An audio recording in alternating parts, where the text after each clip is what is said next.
திரு உத்திரகோசமங்கையின் நரசேவா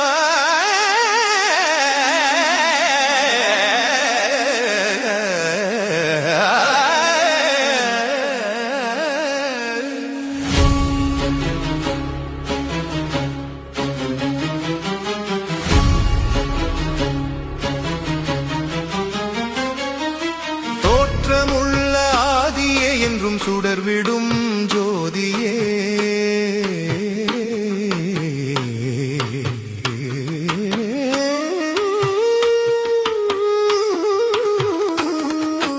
ஓம் நம சிவாய என்னும் பிரணவ மந்திரத்தை அன்னைக்கு உரைத்து அதை உலகெல்லாம் நிலைக்க செய்த திவ்ய தேசமே உத்திரகோசமங்கை மண்ணிலே வர வரம் வேண்டும். சிவன் வர வேண்டும், அவனை தொழ வேண்டும். மனிதருள் மாணிக்கமான மாணிக்க வாசகரின் நூல் கையில் எடுக்க மனதின் துடிப்பு சிவபுராணமாக இருக்க